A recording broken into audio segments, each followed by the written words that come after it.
বিসমিল্লাহির রহমানির রহিম। আসসালামু আলাইকুম গাইস। আমি Mohammad Sakib Hossain. Welcome to my channel civil engineering training BD. আশা করি আপনারা সবাই খুবই ভালো আছেন। আমি আজকে আপনাদেরকে দেখাবো একটি পিডিএফ ফাইল কিভাবে জেপিজি ফরম্যাটে তৈরি করতে হয়। তো আপনি যদি আমার চ্যানেল নতুন হয়ে থাকেন তাহলে অবশ্যই আমার চ্যানেলটি সাবস্ক্রাইব করবেন এবং পাশে থাকা বেল আইকন বাটনে একটা ক্লিক দিয়ে রাখবেন, যাতে করে পরবর্তী ভিডিওগুলোর নোটিফিকেশন খুব সহজেই পেতে পারেন। তো কথা না বাড়িয়ে চলুন শুরু করা যাক আজকের মূল ভিডিও। প্রথমে আমরা এখান থেকে যে কোনো একটা পিডিএফ ফাইল নিব।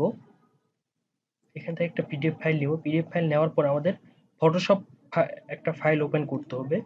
ফটোশপ আপনার যে কোনো ভার্সনেই আপনি ওপেন চাইলে করতে পারবেন। আমার এখানে 7.0টা আছে, আমি ওইটা ওপেন করব।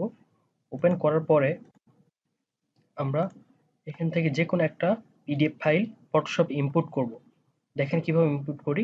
জাস্ট এখানে যে কোনো একটা পিডিএফ ফাইল নেওয়ার পরে ক্লিক করে চাপ দিয়ে ধরে বা ড্র্যাগ করে টেনে ফটোশপ ফাইলের ভিতরে ইম্পোর্ট করব। ছেড়ে দিলাম, দেন এখান থেকে ওকে দিব। দেখেন আমাদের পিডিএফ ফাইলটি ফটোশপে ওপেন করেছি। তারপর আমরা কি করব, জাস্ট এই কর্নার একটা অপশন আছে দেখেন ফাইল। ফাইল থেকে কোথায় যাব আমরা, সেভ এজ। সেভ এজে যাওয়ার পরে এখানে দেখেন ফাইল নেম, আমরা যে কোনো একটা ফাইল নেম দিতে পারি যেটা আমরা জেপিজিতে সেভ করব। এখানে 01 দিলাম। দেওয়ার পরে এখানে কি আছে ফরম্যাট। ফরম্যাটে এখানে কি করব, আমাদের এটা কি ফটোশপ ফরম্যাটে আছে, আমরা এখান থেকে জেপিজি করে দিব। জেপিইজি, এই যে দেখতে পাচ্ছেন জেপিইজি, এটা করে দেওয়ার পরে আমরা কি করব, কোথায় রাখবো জেপিজি ফাইলটা, তখন আমরা এই যে ডেস্কটপ সিলেক্ট করে দিলাম। দেওয়ার পরে সেভ দিব, তারপর ওকে দিব। তারপর আমরা দেখব কোনটা আমাদের জেপিজি হয়েছে। দেখেন এখানে কি নামে সেভ দিছিলাম, ওয়ান না, দেখেন ওয়ান নামে কোনটা আছে।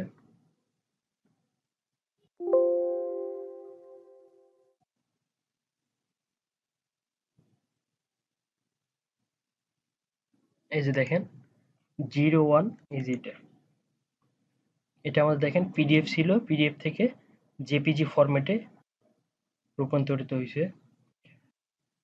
তো আজকে এ পর্যন্তই। আবারও নেক্সট কোনো ভিডিও নিয়ে আপনাদের সামনে চলে আসবো। সে পর্যন্ত সবাই সুস্থ থাকবেন, ভালো থাকবেন। আল্লাহ হাফেজ।